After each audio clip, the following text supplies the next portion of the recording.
Il fait gris, il pleut, il y a de l'orage, on est toujours en confinement, donc je me suis dit que c'était le bon moment pour venir vous parler du fameux drama Itaewon Class. Bonjour tout le monde. Donc cette vidéo est donc dédiée au drama coréen Itaewon Class, donc je vais vous faire un résumé de ce drama pour que vous puissiez un petit peu savoir l'histoire et puis pour vous donner envie si vous ne l'avez pas vu. Ensuite je vous donnerai mon avis global et puis on passera à une partie avec du spoil où je donnerai un petit peu plus mon avis sur les personnages, sur certains passages, etc. Voilà, donc je préviendrai quand bien sûr il y aura la partie avec spoil.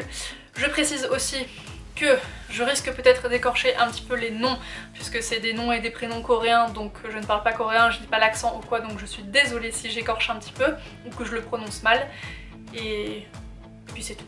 Donc Itaewon Class, c'est un drama sud-coréen qui a commencé à être diffusé en Corée à partir du mois de janvier, il me semble. Et ensuite il a été disponible sur la plateforme Netflix à partir du mois de mars 2020, donc de cette année, donc c'est très récent.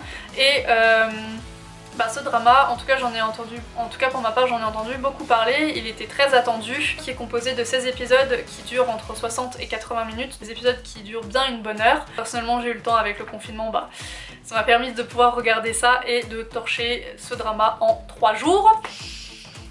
Voilà, donc au niveau du résumé. Donc on va suivre l'histoire de Park Se-roi qui est le personnage principal, qui décide en fait de passer un concours pour entrer en école de police pour devenir policier. Et il change également d'établissement scolaire au cours de l'année, il va aller dans un nouveau lycée. Donc Park Se-roi c'est plutôt quelqu'un d'assez réservé, qui est solitaire, qui parle pas à grand monde, voire à personne, il a pas d'amis. Il est très proche de son père, Monsieur Park, et Monsieur Park en fait travaille pour une très grande entreprise spécialisée dans l'alimentaire en Corée qui s'appelle Janga. Et vraiment c'est une très grosse entreprise qui a beaucoup de pouvoir, beaucoup d'influence, qui est très reconnue. Et Monsieur Park informe que le fils du PDG, donc le fils de son patron, sera dans le même lycée. Que si cette fois il peut être un peu sociable avec quelqu'un, ça serait bien que ce soit avec lui. Pas forcément qu'ils soient amis, mais qu'au moins ils s'entendent bien et qu'il n'y ait pas d'histoire pour qu'il n'y ait pas de problème entre Monsieur Park et Monsieur Jang, donc Monsieur Jang qui est le PDG. Et donc on assiste au premier jour de Park Se-roi qui va pas vraiment se passer comme prévu. Et en fait il y a un étudiant qui est en train de se faire harceler par un autre étudiant de sa classe, vraiment en train de se faire brutaliser. Et Park Se-roi il apprécie pas trop ça, en sachant que lui il veut devenir policier. Ça lui prend encore plus à cœur et il se dit je vais venir en aide à mon camarade de classe quand même. Enfin, lui il est en train de se dire pourquoi personne réagit. Il est assis à côté de sa camarade de classe Oswa qui lui dit non, reste à ta place, ne fais rien, c'est comme ça. Tu peux rien y faire. Mais Park Se-roi est têtu, il va quand même y aller et il décide d'essayer d'arrêter son camarade, de lui dire arrête, t'as pas à faire ça, enfin voilà. Ne voulant rien entendre, il décide de frapper ce dernier, sauf qu'il s'agit de Jang Gon-won, donc autrement dit le fils du PDG de l'entreprise Janga. Et normalement c'est avec lui qu'il aurait dû plutôt sympathiser plutôt que de lui foutre un pain dans la figure, mais ça s'est pas passé comme prévu, voilà. Et je l'ai pas dit avant parce que je voulais faire un petit peu le suspense, mais Oswa lui avait bien dit, elle lui avait dit reste à ta place parce qu'il s'agit du fils du patron de ton père, donc ne fais rien sinon tu vas créer des histoires et ça va retomber après sur ton père quoi, donc reste à ta place. Donc le père de Gon-won et le père de Se-roi sont convoqués, donc Monsieur Park et Monsieur Jang sont présents pour régler cette affaire. Donc Se-roi, donc lui il risque de se faire renvoyer, plus peut-être avoir des problèmes avec la justice selon la décision de Monsieur Jang. Monsieur Jang décide de ne pas avoir recours à la justice. Par contre il veut que Se-roi s'excuse auprès de son fils Gon-won. J'allais dire qu'il ploie le genou, je me suis cru dans Game of Thrones. Il veut qu'il se mette à genoux pour s'excuser devant son fils. Sauf que Se-roi tient tête, il ne veut pas, il dit non, je ne vais pas m'excuser pour ce que j'ai fait, je suis venue en aide à un camarade qui se faisait brutaliser par votre fils, c'est pas à moi de m'excuser, ça serait plutôt à lui d'aller s'excuser auprès du camarade qui l'a brutalisé. S'ensuit Monsieur Jang qui menace un petit peu Se-roi, mais qui menace aussi Monsieur Park, qui lui dit ça serait dommage qu'on continue de travailler dans des conditions pareilles avec une histoire comme ça. Et donc en gros il lui dit correctionnez un peu votre fils, enfin faites-lui entendre raison quoi. Et Monsieur Park, eh bien il décide de démissionner, il dit qu'il est très fier de son fils, de ce qu'il fait, il lui a toujours dit qu'il ne fallait pas qu'il aille à l'encontre de ses valeurs, donc il décide de démissionner. Park Se-roi est renvoyé et Monsieur Park n'a plus d'emploi, il a démissionné de Janga. Donc ça commence bien parce que surtout que c'était le premier jour de Seroi et il est déjà renvoyé. À la suite de ça, un petit peu après, il y a un événement tragique qui se passe et ça va être l'élément déclencheur, un petit peu le sujet principal de ce drama. Donc je n'en dis pas plus parce que sinon ça va spoiler. Je vais vous lire le résumé Netflix. Enfin, je trouve que ça donne pas assez envie, mais je vais quand même rajouter ça, comme ça pourra vous donner un petit peu un autre résumé. Un repris de justice et ses amis font front à un adversaire puissant pour réaliser leur rêve ambitieux, ouvrir un restaurant dans un quartier animé de Séoul. Donc voilà, ça c'est le résumé de Netflix. Donc je trouve qu'il est pas spécialement représentatif du drama, mais de toute façon on peut pas en dire plus parce que sinon ça spoilerait la chose. Voilà, j'espère que ça vous aura donné un petit peu envie d'aller le voir. Donc au niveau de mon avis, donc mon avis global, j'ai vraiment bien aimé Itaewon Class. J'ai trouvé que c'était vraiment un très bon drama. Je pense qu'il va faire partie de mes dramas préférés. J'ai encore plein de dramas à découvrir certes, mais je pense qu'il va faire partie de mes préférés. Plutôt dans la catégorie de drama vengeance. Enfin on est 100% dans la vengeance là, donc si vous aimez ça, si vous aimez les dramas où il y a beaucoup de rebondissements, des plot twists, il se passe toujours quelque chose, je pense que vous allez vraiment apprécier. Je pensais au départ en fait allait être un drama sur une relation amoureuse. Il y a un petit peu une intrigue autour de ça, autour d'une relation amoureuse, mais c'est pas l'intrigue principale, c'est pas le sujet principal. Voilà, sachez qu'il y a un petit peu de ça, mais c'est pas l'histoire principale et du coup je trouve que c'est encore plus intéressant que ce soit pas que basé sur ça. J'ai beaucoup aimé ensuite le casting de ce drama, notamment l'acteur qui joue Park Seroi. Il s'agit de Park Seo-joon. Voilà, il joue vraiment très très bien, je trouve, le personnage de Park Seroi. Vraiment il l'interprète très très bien et du coup ça me donne encore plus envie d'aller voir d'autres dramas avec cet acteur. Il y a l'acteur qui joue Monsieur Jang, le PDG de la société Janga, qui s'appelle Yoo Jae-myung, je sais pas comment on prononce, je suis désolée. Cet acteur aussi est impressionnant, il joue vraiment très très bien le PDG qui a de la puissance, qui a du pouvoir, qui influence tout le monde. Donc vraiment un très bon casting. Ensuite au niveau de l'OST, donc de la bande originale de Itaewon Class, je l'ai beaucoup aimé. J'ai trouvé que les musiques étaient vraiment super sympas. Si vous êtes un peu au courant de l'actualité drama et surtout au niveau d'Itaewon Class, vous avez pas pu passer à côté du fait que V, donc Kim Tae-young, l'un des membres de BTS, a interprété une chanson pour l'OST qui s'appelle Sweet Night. Je vous mettrai un petit passage de la chanson.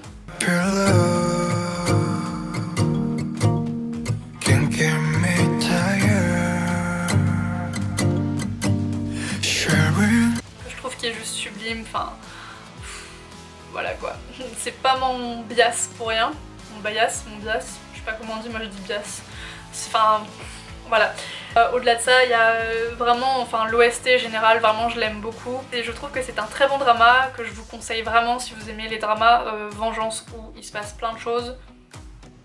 Foncez, allez le voir. Oui, et peut-être autre chose que je peux vous dire sans spoiler, c'est que vous allez passer par toutes les émotions à chaque épisode. D'un coup vous allez passer par la tristesse, la colère, la déception, vous allez être joyeux, vous allez détester ce personnage, après vous allez l'aimer à nouveau, vous allez être déçu, vous passez par toutes les émotions et je trouve ça vraiment bien parce que il y a tout le temps de l'évolution dans ce drama, donc vraiment un très bon drama. On va passer maintenant à la partie avec du spoil, donc si vous ne voulez pas vous faire spoiler, je vous invite à quitter cette vidéo. N'oubliez pas de liker la vidéo. Comme je l'ai dit, de toute façon, ça change pas, vraiment ce drama, je l'ai trouvé très très bon. Comme je l'ai dit, tu passes par toutes les émotions. En fait, moi je ne savais pas du tout à quoi m'attendre avec Itaewon Class, je ne savais pas de quoi ça parlait. Et dans les premières minutes du premier épisode, en fait, quand la jeune fille s'avance vers lui et lui donne la boîte de chocolat, moi je pensais que ça allait être basé sur ça en fait, l'histoire, je sais pas, une histoire d'amour impossible, elle allait un peu forcer, il y allait avoir une autre nana qui allait arriver, enfin je sais pas. Je pensais vraiment que ça allait être une histoire d'amour, un drama d'amour et puis pas du tout, donc j'ai été très surprise et en soi j'étais contente d'être surprise parce que je m'attendais pas du tout à ça et quoi de mieux que de se faire surprendre par un drama quoi, c'est trop bien. Comme je l'ai dit, chaque épisode te fait passer par plein d'émotions, donc je suis passée par la tristesse notamment durant les 2 épisodes. Vraiment ce qui est dingue c'est que je me suis attachée très rapidement à Seroi et Monsieur Park, donc à leur relation qu'ils avaient tous les deux, voilà, d'être très proches, d'être fusionnels, vraiment j'ai trouvé leur relation adorable et je m'y suis tout de suite attachée. Et le fait qu'on m'arrache ça m'a brisé le cœur, vraiment. je me doutais que oui il allait mourir, enfin je m'en doutais qu'au moment où il allait mourir, c'est-à-dire où Seruhi appelle son père, tu vois Monsieur Park sur son scooter au téléphone, je me suis dit aïe aïe aïe c'est bon, ça y est, ça va être le drame. Je me suis dit ça y est c'est fini, j'ai compris, il va mourir. Et donc le moment où il regarde la photo, je me suis dit ça y est ça va être là, il va percuter un camion, une voiture ou je ne sais quoi, ou il va atterrir dans un fossé. Et en fait bah non, du coup c'est lui qui se fait percuter par une voiture et tout de suite je me suis dit c'est sûr, c'est pas accidentel, c'est la famille Jang qui est pour quelque chose, que ce soit le fils, le père ou qu'ils aient demandé à quelqu'un de le faire, mais je suis sûre que c'est pas accidentel, c'est pas possible. Et donc le moment où il meurt, déjà j'ai trouvé ça super long, Bichette, enfin sa chute, j'étais là en mode c'est bon arrêtez là, vous me brisez déjà le cœur comme ça, j'étais en train de pleurer toutes les larmes de mon corps, mais non, il continuait à le faire rouler par terre, j'étais là en mode stop, arrêtez, mon cœur il saigne là. Donc au niveau des acteurs, j'ai vraiment trouvé qu'ils jouaient vraiment très très bien leurs personnages, mais vraiment tous y compris. Que ce soit Park Seruhi, je trouvais vraiment qu'il était vraiment génial. On va parler donc de Jung Gun-won, je trouvais que ce personnage était mais tellement détestable mais à la fois si charismatique, il joue vraiment très très bien. Donc l'acteur c'est Han Bo-yoon, je sais pas trop comment on prononce, qui interprète donc Jung Gun-won, et vraiment mais il joue tellement bien le personnage que tu détestes, que tu as envie de claquer toutes les 5 minutes. Déjà, dès le premier épisode, tu vois cette tête à claque avec les cheveux roublons là, dégueulasse. Mais moi déjà là j'étais en mode ok toi, je vais pas t'aimer, je vais te détester, je vais avoir envie de te claquer toutes les 5 minutes. Ça n'a pas manqué, je l'ai détesté du premier au dernier épisode. Mais quand même je le trouvais très charismatique. Je trouvais vraiment qu'il avait un très bon jeu d'acteur où bah, tu le détestes. Et ouais, il fait vraiment un très très bon ennemi, un très bon méchant, enfin voilà, il joue vraiment très bien. Quand même, je me suis dit à un moment, il va peut-être quand même y avoir... je me suis dit ouais, il y a peut-être encore un petit espoir pour ce personnage, peut-être lorsqu'il tue Monsieur Park, je sais pas, peut-être qu'il va avoir quand même un petit peu de compassion pour Seruhi, il va quand même peut-être un peu s'excuser, ou alors bah il va accepter sa peine. Et ensuite la fameuse scène où il doit tordre le cou de la poule, déjà moi j'ai pas voulu regarder parce que j'aime pas la maltraitance animale. Ouais, quand Monsieur Jang il dit il faut que t'imagines que cette poule c'est Seruhi, que c'est une bête, qu'il ne vaut rien et tout. Quand il tord le cou j'étais en mode ok, t'es vraiment une cause perdue, c'est fini, t'es un pourri, t'es tout ce que tu veux, t'es affreux, t'as aucune compassion, mais t'es un monstre. Ensuite, le personnage de Yi Seo. Je sais qu'il y en a beaucoup qui l'apprécient pas forcément. Moi ça va honnêtement. Alors oui, il y a des épisodes où franchement oui elle est insupportable, où je la supportais plus, où elle me saoulait et tout, mais c'est comme beaucoup de personnages. C'est ce que je disais, chaque épisode te fait passer par des émotions, mais ça te fait passer aussi par différents états où lui tu vas bien l'aimer, à cet épisode là tu vas plus l'aimer, cet épisode là tu vas le détester, cet épisode là tu vas être déçu. Voilà, vraiment chaque épisode, ton avis pour chaque personnage il change un peu. C'est vraiment ouais. Et donc Yi Seo, donc je crois qu'il me semble qu'elle est à 70 ou 80% sociopathe. Il me semble que c'est ça, je sais plus le pourcentage, mais en tout cas voilà elle est sociopathe. Donc ça explique un petit peu aussi pourquoi elle a ce comportement là. Mais tu te dis vraiment ouais elle est antisociale et elle a vraiment aucun scrupule, aucun remords, elle y va pas de main morte quand elle doit dire quelque chose. Mais ouais vraiment bah, dans les situations très délicates comme pour le personnage de Tony où le personnage est de couleur noire et d'origine guinéenne. Alors dans le drama après je ne sais pas de quelle origine est l'acteur ou quoi, mais là je parle vraiment de l'origine du personnage. Yi Seo elle est là un peu en mode non mais t'es pas coréen. Voilà, enfin, vraiment elle force en mode non t'es pas coréen, enfin qu'est-ce que tu parles, t'es de couleur noire, pourquoi tu serais coréen quoi, enfin vraiment elle est comme ça, et là ouais là elle est détestable au plus haut point et là tu te dis, enfin ça se dit pas, mais hormis ça je trouve que c'est un très bon personnage qui apporte quelque chose. On va parler aussi du personnage de Oswa. Au début franchement ouais moi j'étais pour qu'ils soient ensemble, Seruhi et Oswa, je me disais ouais il faut qu'ils soient ensemble, et puis après donc je l'aimais bien, et puis après bah ouais elle a commencé un peu à m'insupporter, à être là en mode oui il faut que je pense à moi, donc je vais travailler chez Janga, autrement dit ton ennemi Monsieur Jang, et puis ton autre ennemi Gun-won qui a aussi tué ton père Monsieur Park. Et j'étais vraiment là en mode mais c'est vraiment horrible parce que Oswa ben c'est horrible parce que en sachant que la relation que Oswa avait avec Monsieur Park c'était comme un père pour elle, je me suis dit waouh ouais, enfin quand même quoi, Serohi réveille-toi, enfin tu peux pas être avec quelqu'un comme ça, même si oui tu comprends plus ou moins son choix, elle veut être dans le moule, elle veut pas avoir de problème, elle veut avoir sa vie et faire partie de la société quoi, enfin voilà, ce qui en soi est compréhensible, mais quand même tu te dis, enfin ton ami il a perdu son père, qui était comme un second père pour toi, et tu sais très bien que les personnes qui ont tué Monsieur Park sont les personnes avec qui tu as envie de travailler.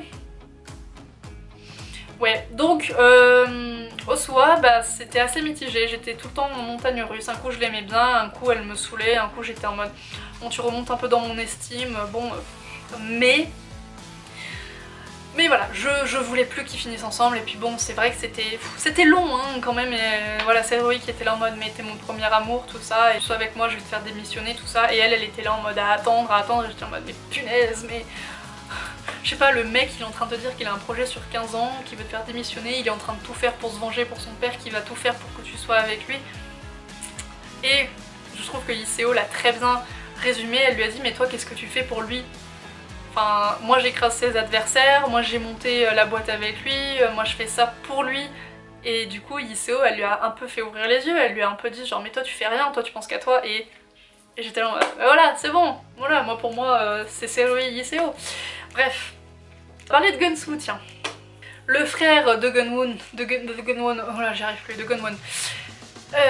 Donc le fils un peu caché de Monsieur Jang, voilà, qui est né hors mariage. Donc bah, ce personnage, moi je l'aimais bien, je le trouvais vraiment adorable et tout, jusqu'au jour où il décide de prendre la tête de Janga pour que Iseo soit avec lui. Mais qu'il en est arrivé à trahir une amie à lui, enfin ses amis même, et avouer, et en fait annoncer à des journalistes que Yeoni est transsexuel, j'ai trouvé ça mais juste dégueulasse. J'ai trouvé ça dégueulasse et il m'a déçue. Il m'a vraiment déçue à ce moment-là, j'étais en mode ah, franchement je pensais pas que t'allais être capable de faire ça, même si c'est pour gagner ou quoi, non franchement déjà c'est déloyal, et puis t'as trahi tes amis et surtout ton ami. Et comment tu peux faire ça? Donc voilà, je pense que vous aurez compris que Gunsu m'a... J'étais vraiment déçue franchement quoi, que il trahisse quelqu'un. Ah oui, je trouve énormément que l'acteur il ressemble à Jin, donc de BTS. Je sais pas si c'est que moi, mais je trouve qu'il a vraiment des airs de Jin.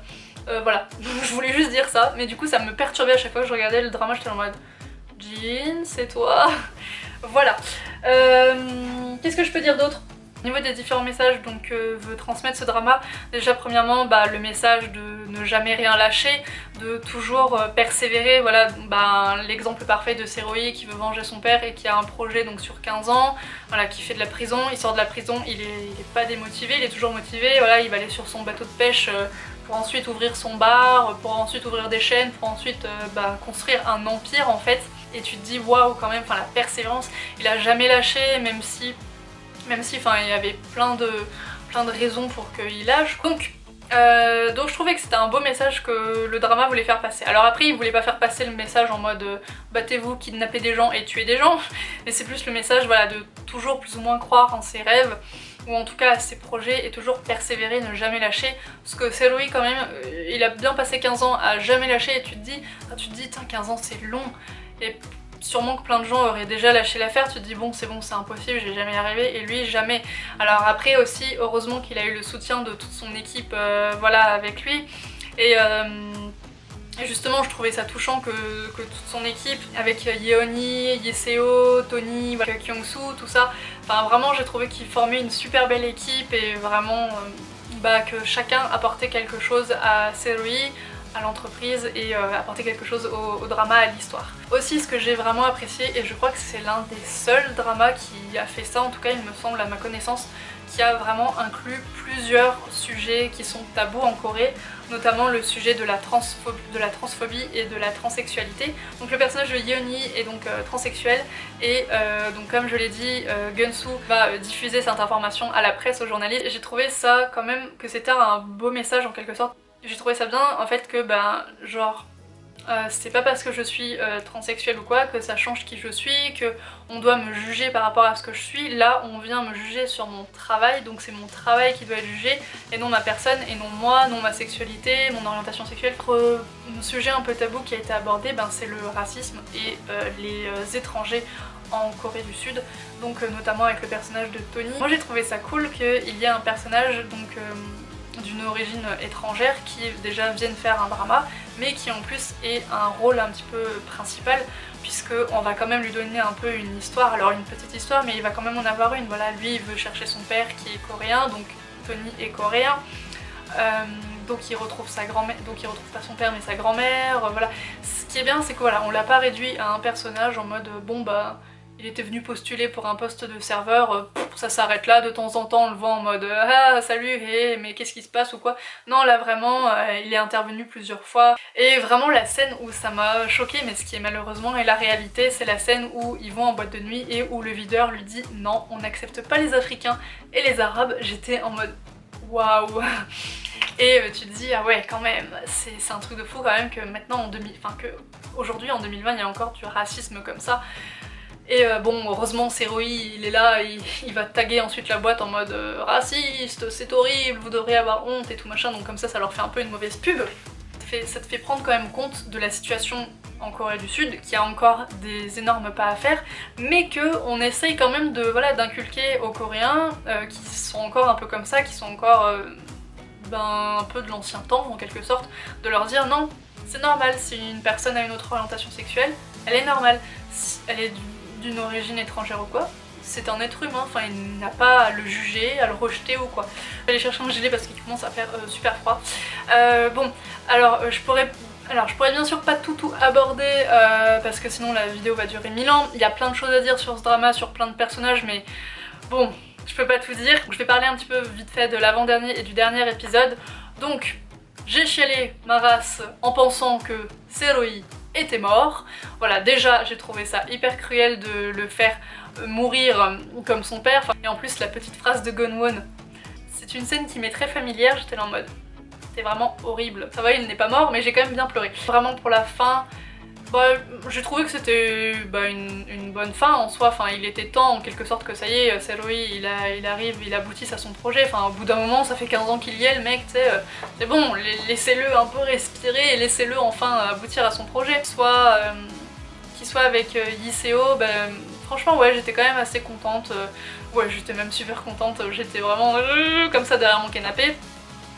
Donc ouais j'étais là en mode t'as mis du temps quand même à te rendre compte que tu l'aimais, hein, enfin parce que oui ok Hosoa c'était ton premier amour, en Asie ils accordent beaucoup d'importance pour leur premier amour, ok, mais au bout d'un moment tourne la page, enfin Hosoa elle aussi elle met du temps à un peu avouer ses sentiments en quelque sorte, elle veut toujours que ce soit toi qui fasse tout pour elle, enfin alors que Yiseo elle est vraiment pour toi, elle te veut toi, elle assume ses sentiments, elle te montre qu'elle t'aime, elle te dit qu'elle t'aime. J'ai trouvé que ouais si c'était plutôt une bonne fin, voilà mais après oui je me disais au bout du 16e épisode il est temps que ça s'arrête, enfin honnêtement il y aurait eu plus d'épisodes, je pense que ça aurait été un peu long quand même. Il est temps aussi que la famille Jang elle paye pour ce qu'ils ont fait quand même, parce que dès le début c'est quand même un meurtre. J'aurais été déçue s'il mourait de son cancer avant tout ça, je me serais dit ah non c'est trop facile, donc heureusement ça va tu vois. Et vraiment la scène où il ploie le genou, où il s'agenouille devant Seroi, parce qu'en gros c'est un petit peu tout ce qui lui reste, je me suis dit ouais c'est la pire des ordures possibles en fait, il te reste... Ouais tu sens que tu vas perdre Janga, tu sens que tu vas perdre ton entreprise, qu'il te reste plus rien, et c'est que à ce moment là que tu oses demander des excuses à Seroi. Bon, je pense que je vais m'arrêter là parce que sinon il y aurait plein de choses à dire, hein. Donc voilà, j'espère que cette vidéo vous aura plu. Donc voilà, en tout cas moi je retire que du positif de ce drama, je l'ai vraiment apprécié et ça fait partie vraiment de mes dramas préférés. N'hésitez pas à me dire dans les commentaires si vous aussi vous avez apprécié Itaewon Class. Donc n'hésitez pas de liker la vidéo et de vous abonner à ma chaîne, comme ça me permet de voir si mon travail est apprécié. Et puis on se retrouve très bientôt pour une prochaine vidéo. Salut!